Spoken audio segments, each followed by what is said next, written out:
Ayan ang eksena nila. Come, no hay problema, pero ahora no puede comer si no hay carne. Eksena sa kanilang ginagawa after kumain. Diyos niyo po. Busog na busog. Ano na? Asan mo? Diyos me. Diyos me po. Ano? Diyos me? Ano? Asan mo? Ah, may sinabi ka dyan mo. Diyos me. Ano?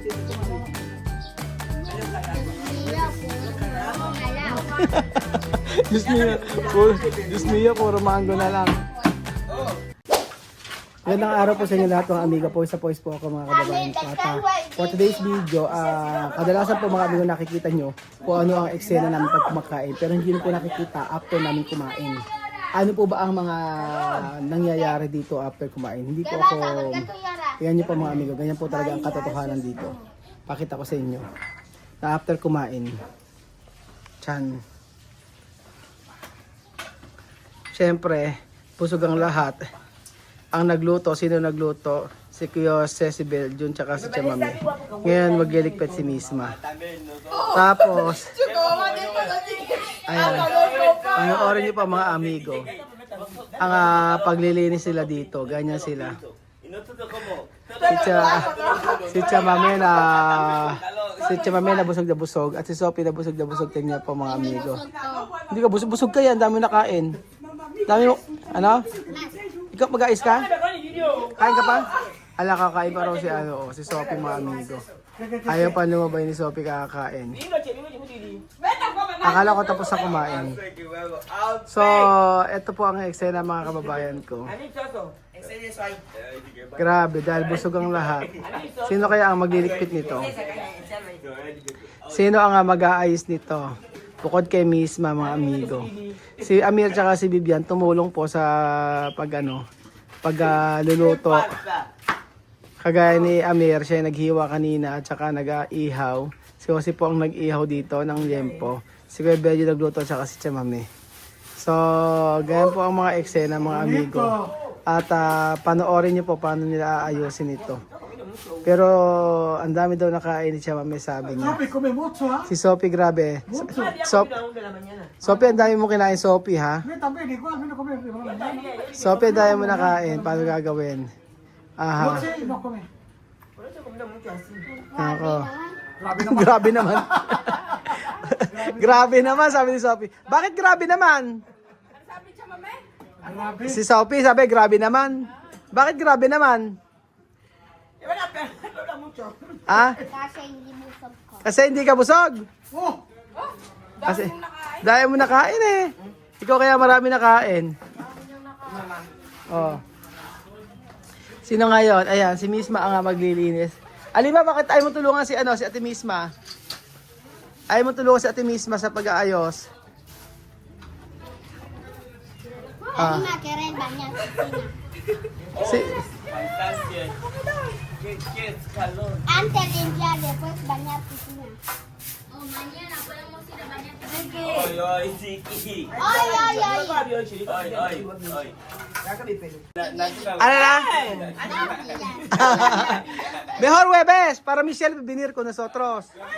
Oo, kami ay mag-swimming. No hay clase también. Falta poco día para que llegue. Ha? Hoy no clase. Oye, tú lo que por el canto, por favor. Jueves, mira, temperatura 90. Mainit daw ang temperatura. 90 daw, sabi ni Amika, mag-swimming na raw kami. Ito mo kasi, hulas na hulas ako. Tingnan mo, ano yung hulas na hulas ako, Diyos mio. Oh. Ay, di mag-swimming. Ay, si Sophie ay panlumubay kakakain kanina pa. Aha, namin, kasi. Huwebes ha, Sophie ha? Sophie, barbecue tayo sa Huwebes ha? Jueves, temperatura 1, no más. Jueves, wala mo. Jueves, wala mo mainit. Mainit, Huwebes! Wala na, only today. Gusto mag-swimming ni Vivian tsaka ni Amir. Hindi alam tubig kasi yung swimming pool. Tatanong siya kung sa kailan daw pumunta sa ilog. Sa ilog! Ilog, vamos, oy! Sí, ay, ay, ay, ay. Tumama yung padar. Tumama, yung pada, no pwede. No, pwede. Magagaya si Chihuahua. Sabi, hindi pa tapos? Hanggang ngayon hindi pa tapos? Eh, bakit? Hindi ka pa rin tapos kumain? Ah, hanggang ngayon, di pa rin tapos. Ay, tinatago. Sayang daw yung karne, sabi niya mami. Tirar! Mamon. Pag ano tirar? Ano ay karne? Mamon. Ay, chavame, ¿por qué no carne? Solo araw. Kamame, solo arroz. No, ay No, carne. Sabi ni Mamo, dolaro bang karne? Puro daw ba rice? Cuando era porque cuando no hay carne, Raúl dice, pon carne, pon carne, pon carne. Ahora? Ahora todos los niños ya no pueden comer sin carne. Kaya nga. Todos quieren carne. Pero eso no se pone ahora mismo. Antes come solo arroz. Antes de comer, no hay problema. No hay problema. Ayan ang eksena nila. Todos comen, no hay problema. Pero ahora no pueden comer si no hay carne. Eksena sa kanilang ginagawa after kumain. Diyos me, busog na busog. Ano na? Asa mo? Puro mango. Diyos me. Diyos me po. Ano, Diyos me? Ano sa mo? Ah, may sabi ka dyan mo, Diyos me, ano? Mira, puro mango na lang. Diyos me, Diyos me, puro mango na lang. Oh, ¿qué pasa? A mí papá se le va. Esto cae en la Oh, papa. Oh, papa. Si Miss man ang talaga ang tagalinis dito. Mas mango. Ah, manggaman? Si Miss man tagaliugas? Ano dito? Oh, si Miss man masipag eh. Yan yan, mira, baret. Oh, sorry. Si Bibian daw. Si Bibian daw tsaka si Amir magwawalis. Eh, ikaw ano gagawin mo? Come. Ikaw solo comer. Ha? Diyos mio, busog ka na, Sophie ah. Ayaw ba, lumabay? Ha, Sophie? Busog ka na ya. Oh, dami na kayo, Sophie oh. Sophie, ay panis oh. Masarap yung kumain. Ah. Tita. Isang tao pa tataba. Alakas kumain ano? Ano ba? So ayan pa ang lilinisin mga amigo. Si Miss mga, usually si Miss tagahugas dito. Hindi mo sasapit, hindi po Sophie. Sabi ko, tutulungan si Chamami. Lagi ko sinasabi. Lagot ka. Lagot ka. Bakit lagot? Ayaw mo maglinis. Bakit ba lagot ah? Bakit ba lagot? Ayaw maglinis. Sino ayaw maglinis? Si Vivian tsaka si Amir. Eh nagluto si Amir eh. Amir kusinar. Oh, Vivian tamben kusinar. Nagluto. Amir na pa sinagalaw yun. Nagluto, Amir kusinar, nagluto si Amir. Oo, si Vivian nagluto din. Nag-ihaw. Si Vivian nag-cellphone lang. Ikaw nga kumain lang, di ba? O yata, ang ginawa Sophie eh. Ikaw yata wala kang ginawa eh, kung di nag-ano lang eh. Kung pangatawan ni Papay ni Sakibe, ni Diogasya. Sa Kibe? Ah, dito ito pa ba sa Kibe? Mira. Bolar. Oh. Ito papa mandombo. Ito pa pa mandombo. Palaban si Sophie. Vamos siya ma. Sa TV. Gusto mo Sakibe? Sa Kibe tayo, Gracia. Diogasya. Iyo, Gracia. Ano pa yung tatay mo? Ano pa ng tatay mo? Dio Gracia. Diogasya. Oo. Ay, Sophie, oh, bus na. Gaya, kainin pa, Sophie. Tsaka may 5 mango. Sophie, comer. Kaya pala ubusin isang kilong mango. Oo nga, eh. Meron siya mami. Masarap kasi manggarito kaysa sa kanila. Ba, hindi masarap. Yung maganda sa kanila, Yung ano sa atin natin, yung food, ay ang tawag ko. ano yan?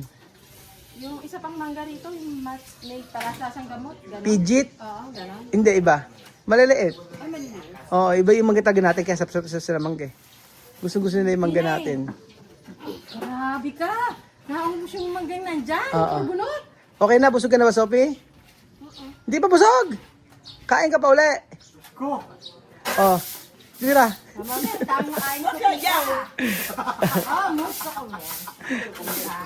Kaya mga amigo, yan ang mga hindi nyo nakikita sa video namin. Usually yan mga hindi nakikita pagkatapos yung ano, pagkayari niyan, akala nyo tapos na kumain yung iba, hindi balik-balik pa. Especially pag kami mga handaan. Tingnan mo si Sophie, oh.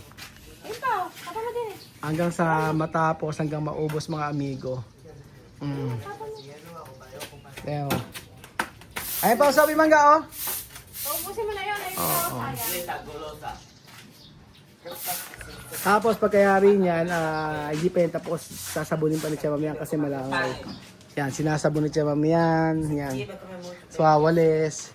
Pagkayari, parang tayo mga Pilipino, pagkayari natin kumain patanghalian, minsan yung iba di ba naliligo, tapos matutulog. Ganun din sila. Tapos sa hapon, pagka, yun lang, yung kaiba na natin dito ngayon sila, kumakain sila merienda ngayon, kumakain sila ng pandesal sa hapon. Equatorial Guinea hindi ganoon. Dito, ate mo, gawin sopi oh. Hapon ng basura sa sopi. Ayan.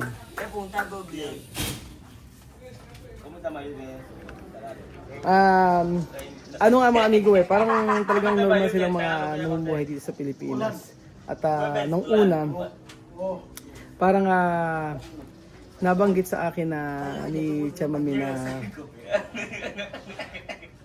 kaya yung nandun sila sa kabilang bahay kasi siyempre hindi magkasama sa loob sa isang bahay, magkaiba sila doon sa parang apartment. Yung unang bahay na Tia Mami, iba yung kasi iba yung magkakasama talaga.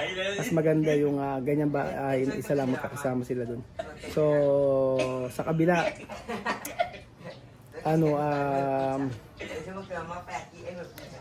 parang namumuhay si Vivian tsaka si Amer sa isang bahay, tapos kakain lang. Mas maganda talaga dito sa bahay na to. Kaya pare-pareha sila na sa isang bahay. So, ayun po mga amigo, ganyan ang buhay nila Tia Mami.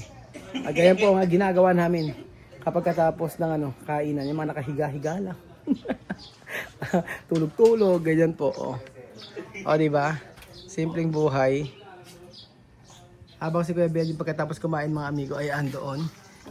Ayan. Pagkatapos si Kuya Belgium, tingnan yung mga pinagagagawa nila. Ayan, ganyan lang. Saka siya, social Kuya Belgium. Pagkatapos kumain, pahinga-pahinga lang. Tapos pagkayari, sino ang nag-ano. Ito si Alima naman. Kusang natulog. Sige. Kusang natulog. Webes ha? Alima ha? Kusang natulog. Tapos, ayan si Michelle, tumutulong. Misma, naguhugas ng plato.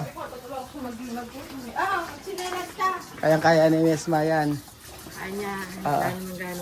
Alam mo masyadong hugasin. Mas maganda talaga pag mukbang. Maganda yung sugat niya, no? Mainam. Pero sabi ko nila, lalagyan doon yan yung parang sa sasakyan. Oo nga, lalagyan doon ng gas. Ayun parang langis sa... Para daw bumalik yung kulang. Talaga? Ang sabi mo, Lalagyan ng langis ng sakyan? yung pang-change oil. Oh, Diyos me, pwede ba yun? Para daw bumalik yung sugat, ano? Para daw bumalik yung Baka pwede ngayon. So ayun po mga amigo, ganyan po ang eksena pagka after namin kumain. Pagka namin mag-vlog, lalo na pagka sa pagkain. Kanya-kanya na kami. Di ba? Salamat po mga amigo at masaya naman buhay dito sa Pilipinas. Kaya alam mo minsan may mga problema, hindi laging masaya. Pero ang importante po ay nagkakaintindihan naman sa huli at naaayos yung problema. So kayo, paano ba ang style ninyo? Pagkatapos nyo kumain, pinaka mga OFW kasi kanya-kanya eh. Kumain ka, magluto ka, tapos tulog, cellphone, ganyan. Masarap talaga sa Pilipinas, yun ang totoo, napakasarap sa Pilipinas. Lalo na pagka kasama mo ang iyong pamilya. Kaya tayo mga OFW, natin, i-goal natin. Ang maging goal natin sa buhay, makasama natin ating pamilya. Iba sa Pilipinas. Sabi nga, it's more fun in the Philippines. Salamat po mga amigo at God bless. Ang hina ko ng boses ko ngayon. Bye-bye. So ayan po mga amigo, tingnan yung sinasabi ko sa inyo mga amigo. May Clorox na naman hawak sa Tia Celsa. Hindi papayag na hindi kino-Clorox ang lamesa niya.